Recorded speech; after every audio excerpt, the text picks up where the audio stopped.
Welcome back to the channel for another video. Today we are bringing you the exciting Diablo Immortal, Diablo 2 Resurrected, and Diablo 4 news after the 30th anniversary live stream that occurred at 5 p.m. today. I'm a little late to the game. I had things going on personally, but here we are and we're going to talk about it. All right, so first we're going to start off with Diablo Immortal. Not a game that I have ever played, a version of Diablo that I have ever played.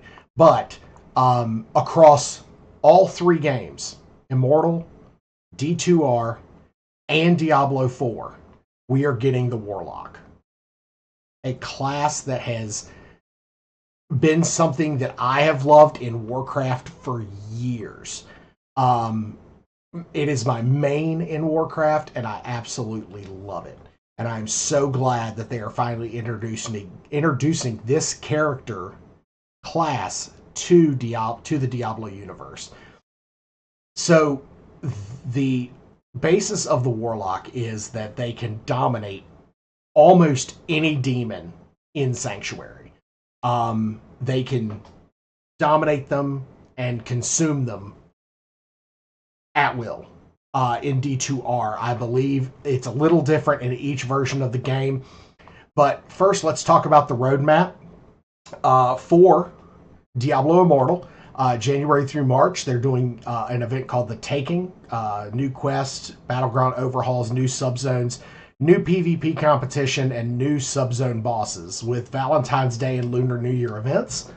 Coming April through June, Bloody Jewel, a ton of new content, including crossover events, the 4th anniversary for Diablo Immortal, and introducing the Warlock class into the game. There's a bunch of different things that they're adding. This is the full roadmap. Of course, they haven't, listed everything yet, but it looks like Diablo Immortal is going to be getting a good bit. They are reintroducing Andariel into Diablo Immortal. Needless to say, she looks pretty badass in their version of her. So going back to the Warlock, it looks like in Diablo Immortal they are going to have the Soul Gorger, a beast, as it says here, a beast powered by devouring other demons and absorbing their traits through its gargantuan maw. That sounds pretty awesome, if I do say so myself. So it looks like that's coming in June of this year on launch. You'll learn more about the dark origins of the class. You're going to be returning to Lut Gholein, which is one of the major cities within Sanctuary. There's a lot there. This is Diablo Immortal's kind of the bridge between Diablo 2 and 3, if I remember it correctly. So it's pretty cool that they're, reintroducing things that aren't there and that aren't currently available in the game, going to regions that players that may not have ever played Diablo 2 or Diablo 3 are able to go and see. Andariel will rise. The Maiden of Anguish will be reintroduced. As stated previously, she looks pretty badass. They have reimagined her for Diablo Immortal and are introducing her back into the game. And of course, there's more to come. They will be. They have said that this is the Deckard Cain prophesies the end of days is nearly upon us. So it looks like it is this next year begins to reach the bridge between Diablo 2 and Diablo 3. So they are really ramping things up in Diablo Immortal. I know I've got some friends who play it. They said it's pretty fun. I may get into it. I don't know. I've kind of shied away from it because of the monetization, but I may give it a try this year. So moving off of Diablo Immortal on to Diablo 2 Resurrected, we are getting the new class. It is available today. It is $24.99 on the Blizzard store. That's $24.99 US. I don't know what the conversion rate is for other countries. I only know American. So you get more items and rune words, new chronicles, quality of life updates such as a new loot filter and updated stash tabs. Forbidden Tether wings in Diablo 4. You get a pet in Diablo 4, and you are going to get the Sanctuary's Heraldric Cube housing item for World of Warcraft. You get new terror zones.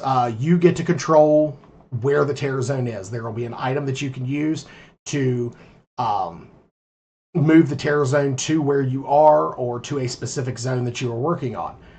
They've also introduced the Colossal Ancients that you use specific items, combine them in the Heraldric Cube, and then they will allow you to have this pinnacle boss fight with the Colossal Ancients. It seems really cool. I'm actually just now starting to get back into D2R. Never really played Diablo 2. Started playing Diablo and Diablo 3. And I'm actually very interested. I'm actually going to be getting this tonight, and I'm going to start playing the Warlock tonight. So we will see how that goes. But it looks like, they're going to be adding another class. As I stated, the Warlock. It looks like they are jumping up from 7 to 8 classes. First time in 2 decades that they have added a class to Diablo 2, and I am very excited for this. In this game, there are 3 different demons that the Warlock can summon. The Goatmen, the Tainted, and the Defiler each has their own kit that they use to help the Warlock out. They can also be consumed. Different demons from around the world can be consumed, and then their power used. There are 3 different classes. It looks like Chaos, Eldritch, and Demon are the 3 different classes, and I'm excited to try each. I'm interested to see which one is the most powerful. Myself, being a D&D nerd, Eldritch sounds super fun because Eldritch Blast, and I'm sure they're going to incorporate that into this game because I know some of the guys at Blizzard are huge D&D fans. So I'm hoping they introduce that. Great passives. Warlocks actually don't use their weapons. Their weapons actually levitate in front of them. It looks a little weird, but makes sense. If you know the history of Warlocks in D&D, it actually makes sense. Hexblade Warlocks especially. I'm super excited. This is available today to play. And I am, again, super excited. Now, what I was really watching for was the Diablo 4 content. And that's because I have been playing Diablo 4 since the start. I have never had a problem with the game. I have always loved it. Yeah, it's slowed down. Yeah, there have been some seasons that weren't the best, but I have always loved the game. I have played every single season without fail. I have completed my season jersey every single season. I love Diablo 4. So, as stated previously, again, Warlock. There are, 3, I believe there are 3 different classes of Warlock that are going to be available. Of course, really not.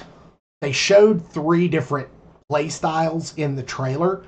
I'm interested to see how those work in the game, especially with the updates to the skill tree.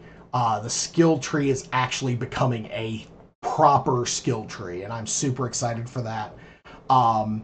We're going to be going to Skobos, the Skobos Isles, which are steeped in Diablo history. It is the seat where everything started, marble cities and everything. It is amazing. It is where the Amazons are from, so I'm wondering if they're going to be introducing an Amazon mercenary, which would be pretty cool.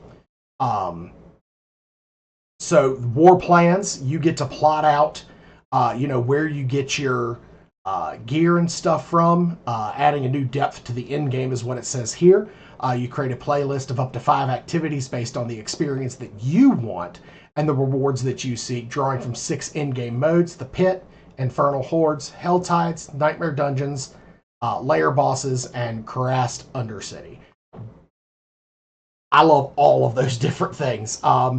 I know that Nightmare Dungeons have needed a massive rework in the last few seasons. They've kind of given it, but Escalation Dungeons were great, but the sigils to get into Escalation Dungeons are very rare. I don't get them nearly at all. So it's one of those things where it's like, take it or leave it. Hey, maybe they'll buff the drop rate in the upcoming expansion. Better system updates, build crafting, overhauled skill trees. They're introducing a talisman, which is going to be, you're going to be able to socket in charms and for set bonuses within Lord of Hatred. The more you add, the charms enhance your character skills, as well as giving set bonuses for those charms. I'm really looking forward to playing with this system and learning more about it. I am super, super excited. I know that one of the builds that they've really, really showed is how your Hydras for Sorks can become Frost Hydras and not Fire Hydras, which is pretty awesome. I'm interested to see what we can do, introducing, possibly like a Fire Druid or something like that. It'd be pretty amazing. Other quality of life things, a loot filter, which is something that people have asked for since the beginning of the game.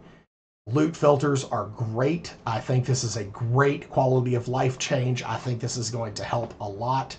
It's going to cut down on a bunch of the junk that you keep picking up, but I'm definitely all for this. It's super excited. Again, there's a contest that they're going to be running to win a trip to England to hear the Infernal Symphony play in England for the 30-year anniversary on June 6th. I wish I could do that. I cannot bring myself to enter anything where I'd be traveling outside of the country. But that looks really cool. And I'm really looking forward. I think this was out of the four games that they reviewed during this time that they've set aside, the last 4 weeks. I think Diablo did it best. The Diablo team brought the most to the table. Warcraft was kind of Overwatch, They're introducing Cataclysm in the Hearthstone game. Diablo did it best. Introducing a class across 3 different games is insane. Insane. I can't imagine the amount of work that went into this, and I am looking forward to it. And really, really, really, really hope that you'll join us in Sanctuary. But until next time, I am Zero Burn. You are the audience. If you have anything, put it in the comments down below. And we'll see you in the next one.